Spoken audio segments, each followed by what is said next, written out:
Maxime Dick, je suis un des cofondateurs de Time. On est une boîte qui fait du logiciel dans le secteur de la comptabilité. On est 250 salariés, tous en France. On s'est approprié un certain nombre de principes qui appartiennent à la doctrine de l'entreprise libérée. Globalement, l'essence du fonctionnement, c'est de responsabiliser beaucoup les équipes, de respecter l'équilibre entre la vie pro et la vie personnelle et de donner beaucoup d'autonomie aux gens. Donc un management très flat, beaucoup de liberté, beaucoup de flexibilité. C'est vraiment ce qui nous anime. Quand on regarde les exemples d'entreprises libérées, on se rend compte que toutes les industries peuvent adhérer à ces principes-là. C'est pas du tout propre au logiciel. Pour nous, ça a été une façon de répondre à une problématique du marché qui était de comment on garde les talents, comment on fait lorsque un stagiaire en développement se voit proposer des offres de stage à San Francisco, 150 000 $.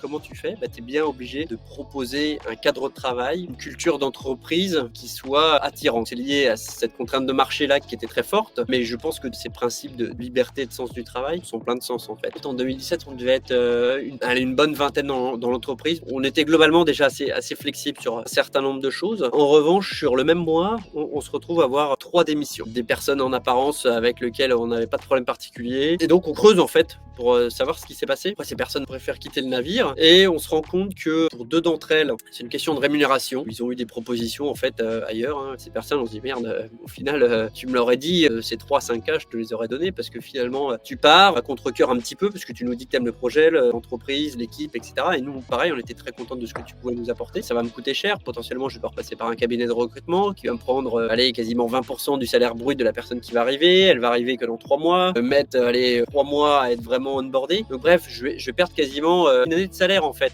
Ça va me coûter très très cher.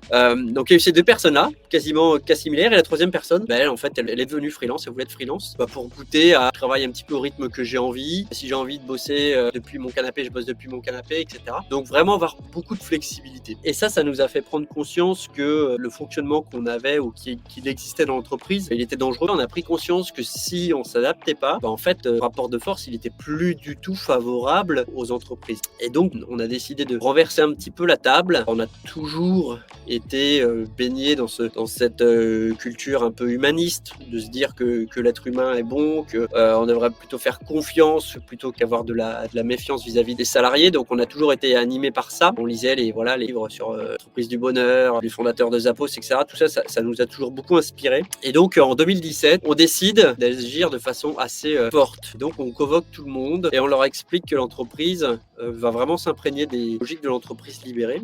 Et chez nous, ça prend 5 piliers. Le premier, c'est l'absence de titre. On trouvait ça très encombrant et très limitant de devoir se dire je suis chef de truc ou head of machin ou ah non, je peux pas faire ça. On voyait ça un peu comme une équipe de foot, une entreprise, c'est-à-dire que pas parce que tu es attaquant que tu n'as pas le droit de défendre et c'est pas parce que tu es milieu de terrain que tu n'as pas le droit de marquer le but si tu es le mieux placé pour frapper et marquer. Et donc, on a décidé d'abandonner les titres qui ramenaient fondamentalement à une structure hiérarchique bien établie. Ce qu'on voulait, c'est justement ne pas se mettre cette barrière-là du titre puisque derrière, ça pouvait être vraiment quelque chose de très bloquant. La deuxième, c'était quelque chose qui tenait à cœur à beaucoup de développeurs, c'était une liberté sur les horaires. Il y a des développeurs qui travaillent hyper bien la nuit et il y a des commerciaux, leurs clients, ils sont à 8 heures sur le pont, donc eux, ils vont plutôt vouloir travailler dès le matin. Et donc là, globalement, on se dit, ok, en fait, venez un peu comme vous le sentez, globalement, organisez-vous comme vous le voulez, tant que le job est fait, tant que les objectifs sont atteints. En fait, on va pas vous fliquer, on n'est pas à la pièce, il y a des salariés qui sont d'une productivité redoutable, donc ce serait bien malvenu de leur dire, bah non, t'as pas fait tes 35 heures, c'est pas cool. Donc en fait, ça, on s'en fout. Voilà, on ferme les yeux là-dessus, on vous fait confiance, vous êtes des grands. Le 3e point, c'était le lieu de travail. Dès 2017, c'est pareil, on sentait que dès lors qu'on offrait de plus en plus de flexibilité sur le lieu de travail, c'était très très bien accepté. On est arrivé sur une logique de dire, ok, sur le lieu de travail, on a une règle qui est de dire, on impose un jour de présentiel minimum et on impose un jour de télétravail minimum.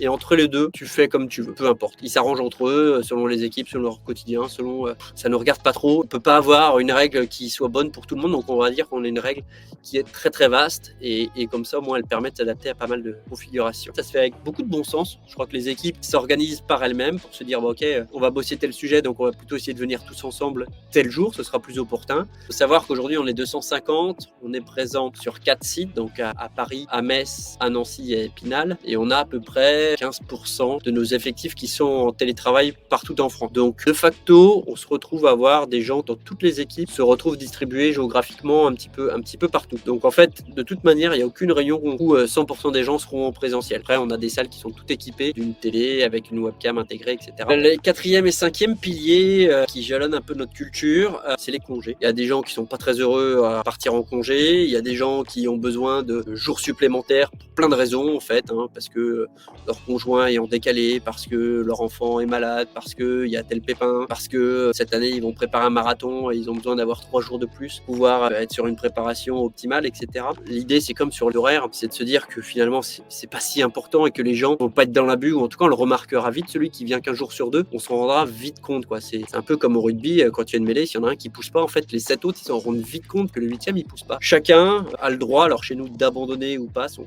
compteur de congés payés. Il y a des gens qui respectent vraiment la lettre, le cadre, on va dire, du code du travail. Et sur les autres, en fait, on leur laisse de la flexibilité, on leur fait confiance et on est très flexible par rapport à leurs besoins, qui sont en plus évolutifs. Quand tu as 23 ans, que tu n'as pas d'enfant, que tu habites Paris intramuros, que tu as 10 minutes de ton bureau, tu n'as pas les mêmes besoins que quand tu as 40 ans, que tu as 3 enfants, que tu habites à Fontainebleau et que tu as 1 heure de route. En fait, tous ces éléments-là, finalement, on a quelque chose de très flexible, de très malléable, qui continue de s'adapter en fonction du salarié. Le dernier élément, qui est le salaire, qui est souvent considéré un peu comme le Graal, de se dire une fois que le salaire est libéré, en fait l'entreprise est vraiment libérée. Donc on est parti de ce postulat-là, un peu contre-intuitif, de se dire on va libérer le salaire et en fait le reste ça va découler. Donc on a été très ouvert sur la question de dire voilà, maintenant les salaires, c'est vous qui estimez quand est-ce que vous méritez d'être augmenté, pour quelles raisons. On a essayé d'ouvrir le champ des possibles le plus large possible pour apprendre, pour voir comment les gens se comporteraient, quels étaient les guides qu'ils auraient besoin, quels étaient les repères qu'on avait besoin de construire ensemble pour qu'il y ait un équilibre entre leurs besoins personnels et la vie de l'entreprise, qui reste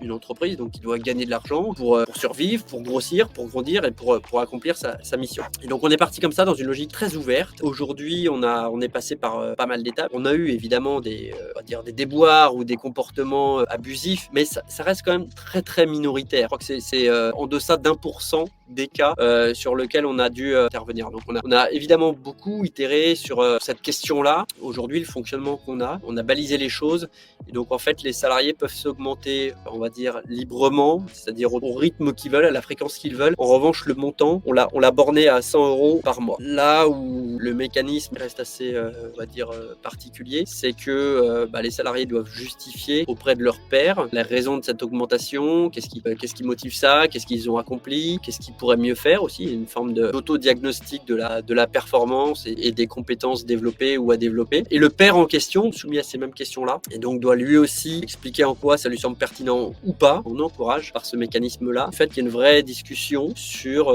les qualités de chacun, et ça dépasse à la fois le cadre du copinage comme ça dépasse le cadre du management pur et dur. On ne voulait pas que le manager, d'ailleurs on parle nous beaucoup plus de leader que de manager, ait comme instrument du pouvoir tous ces éléments-là que sont le salaire, les horaires ou l'acceptation ou pas du télétravail. Donc en gros, pas de carotte et pas de bâton pour faire avancer son équipe. Et pour être très honnête, toute cette partie culture d'entreprise, on n'en parle pas à outrance. Il m'est même arrivé de presque pas en parler pour plusieurs raisons. En fait, il y a des gens qui ne viendraient peut-être que pour ça ou qui idéaliseraient la chose. On reste une entreprise, on reste une boîte avec des développeurs, avec des commerciaux, etc. On n'est pas une boîte de hippies. Ce qui se passe en revanche, c'est que c'est plus un argument de rétention qu'un élément d'attractivité. C'est le fonctionnement à la time en fait, et ça n'a pas tout à fait de nom chez nous. Il y a beaucoup de gens qui sont intrapreneurs. C'est le terme le plus générique et le plus porteur de sens qu'on ait trouvé quand on a un candidat excessivement attentif. Ah oui, mais est-ce que je peux rajouter ce petit mot-là dans mon titre? Ça, pour nous, c'est plutôt un signal où on se dit, si la personne est si attachée à ce genre de détails, en tout cas,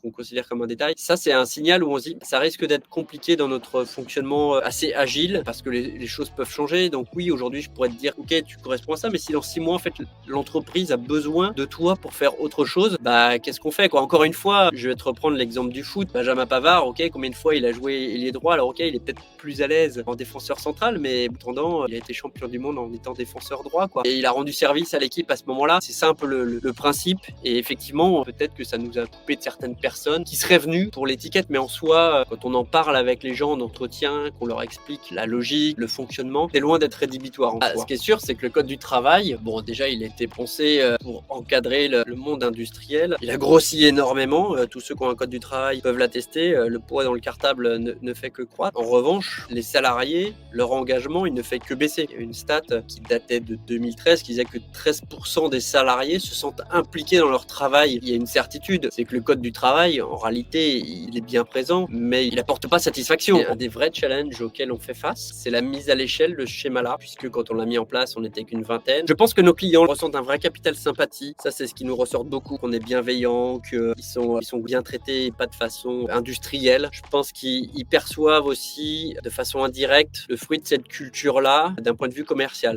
Par exemple, nos commerciaux n'ont pas d'incentive, qui est quelque chose qui est pas commun, mais qui est quelque chose de très sain, en fait, quand on y réfléchit. Le fait d'avoir des commerciaux qui soient incentivés uniquement sur leur performance individuelle, ça entraîne le fait de signer des clients qu'on ne devrait pas signer, ça entraîne le fait de piquer des clients à un petit collègue parce que c'est notre prime qui rentre en jeu et pas la sienne. Et au final, ce comportement du requin sales, il vient de ce type d'écueil-là. Et au final, qui le ressent? Le client. Et je pense que ça, c'est quelque chose qui, chez nous, n'est pas vécu par le client. On n'est pas une boîte agressive aussi pour cette raison-là. Et je pense que quelque part, le client ressent le fait qu'on soit guidé par autre chose que ça. Les sales, c'est pas eux qui font le produit, c'est pas eux qui développent.